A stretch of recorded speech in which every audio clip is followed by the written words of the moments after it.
Check out this cool battery relocation kit I made for the USA1. So the Kyosho USA1 is, I gotta say, my favorite shaft-driven solid axle monster truck on the market today. Honestly, I even like it more than the LMT. This truck just seems to be durable, fast. It's just never giving me any problems. A lot of people don't like the steering, and I didn't at first, especially when I had my Mad Force, but honestly, the steering's never broken on me, never given me any issues whatsoever. The only thing I never really liked about these trucks and the Mad Force was the side-mounted batteries. One, running two batteries is kind of a pain, but also for me, having the weight right here on the sides just made it handle funny. I prefer to have more weight, like 60% of the weight in the back. So check out this battery relocation kit I made. This thing's cool. Right here's the rear bumper. And what's neat about this right here, this feature, if you take a look at that, come over to the full-size monster truck, they match. So on the full-size truck, this right here is for two things. In case your truck breaks, that's a 2-inch receiver hitch, and they can pull you off the track. So what I did was I made it so that a regular 1/4 inch pops right in. And the other thing that's used for is, I'll show you. So when you set the shocks on the truck, you fill these with nitrogen right here. You want to set this thing at ride height. So you measure from here to here, whatever you like, and you jack it up. So you grab something like this.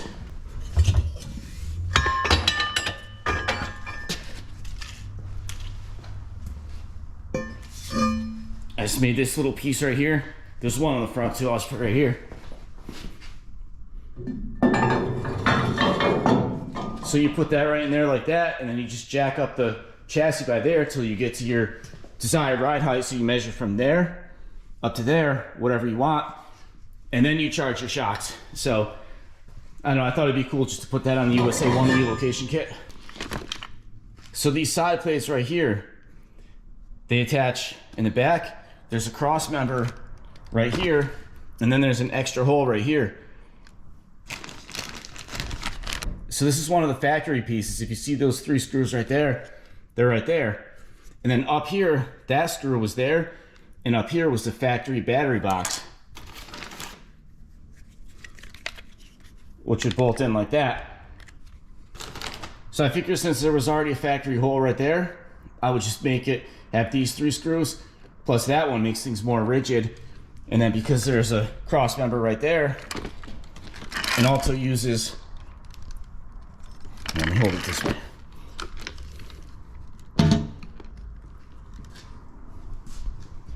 Right there is a factory cross member. So it bolts up there. That helps stiffen everything up.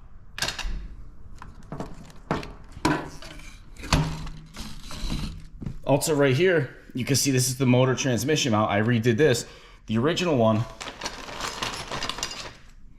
was just a flat piece of aluminum. I don't know if that was stamped out or cut on a water jet or something like that, but I made this. If you see these features in here, that's to make everything more rigid. And so the battery box attaches with these 2 screws. I'll pull the battery box out in a second so you can see what I'm talking about. So it accepts all the factory steering, everything here. I also made these little notches, if you see those right there, and that's to make it so on the factory one, you would take this plate out from the bottom. You could take it out from the top too, but if you were taking it from the bottom, you had to undo these suspension pivot bolts. So having those notches there makes it so you don't have to, it could just come right out. You still have to undo one of the bottom screws to get the drive shafts out, but makes it easy. Less work you have to do, the better. So I'll flip this thing back over. I'll take this battery tray out real quick. I'll show you how it mounts in. It's pretty cool.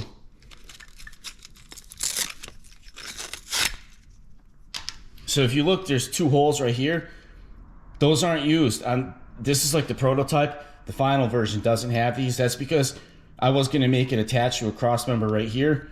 But sometimes if you add too many screws, it gets too rigid. It becomes weaker. So this could be really rigid back here, and it transfers all the force to right here. So you don't want to make it too rigid because you can actually end up weakening as a whole. So I got 2 screws right here, 2 there. So I'll pop this out real quick. This is really high-end hardware. I use all stainless. Not these ones on the side, the little 3mm. Those were just some I had laying around, but I ordered really nice hardware. So I was gonna originally make these to sell, something I wanted to make for a long time.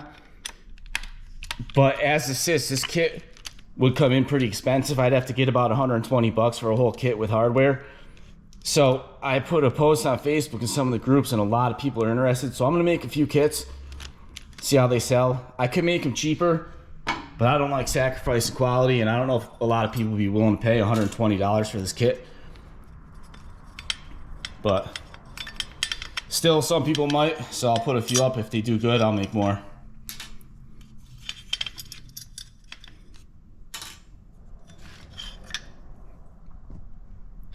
So you can see this raised feature right here.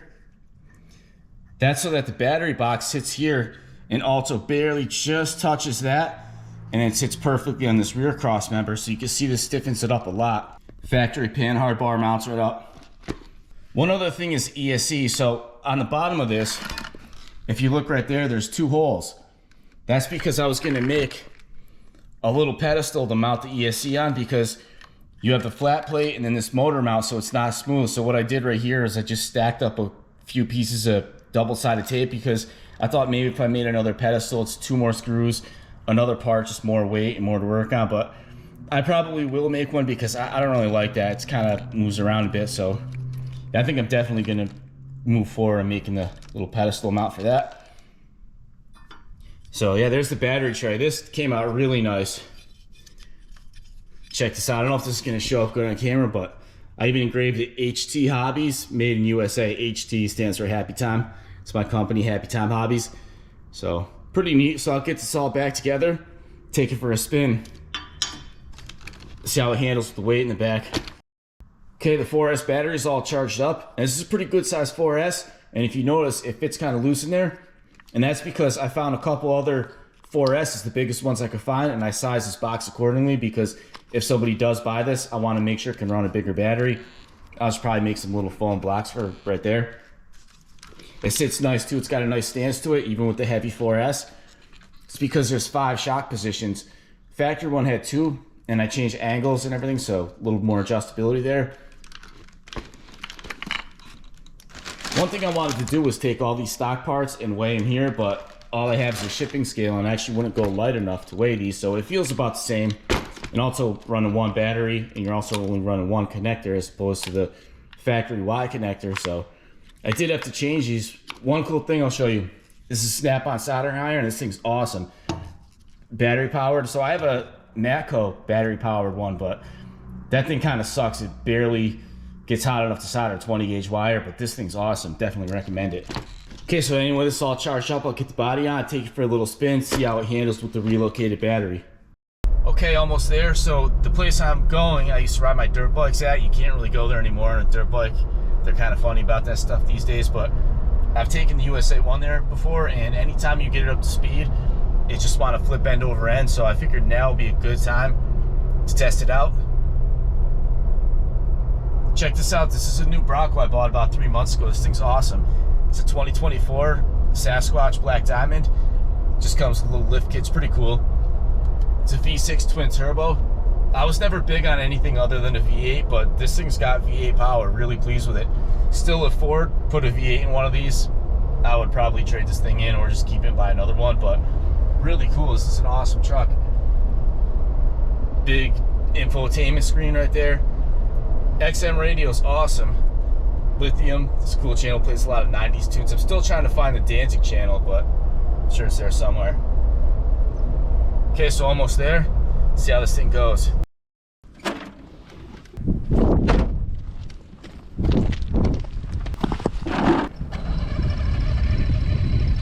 Set the steering trim real quick.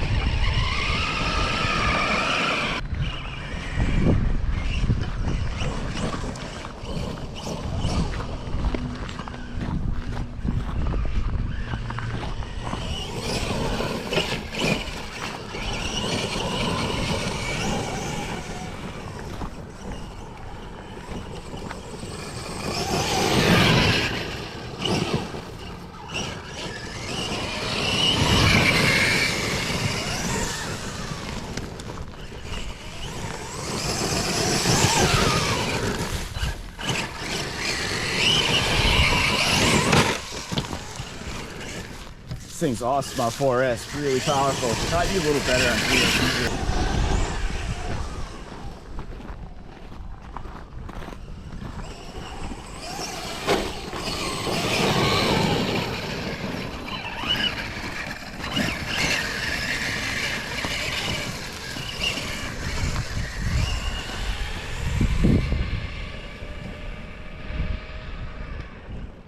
See if I can get a speed run in. Gotta get a GPS, but we're over here before when I would hit this thing full throttle. This is where it would really flip.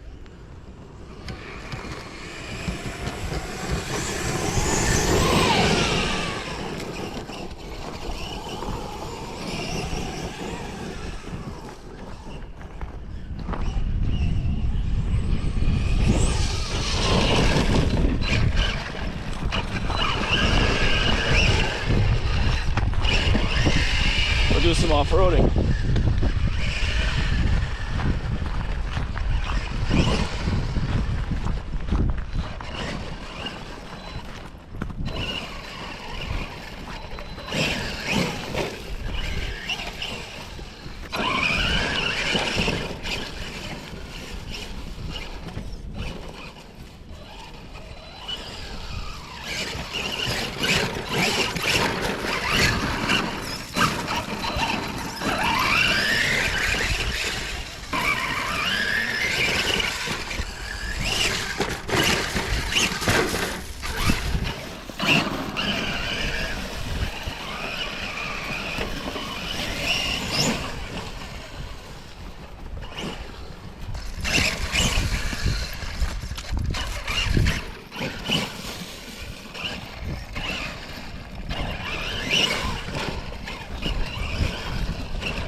A little bit of water, pretty cool. No problem.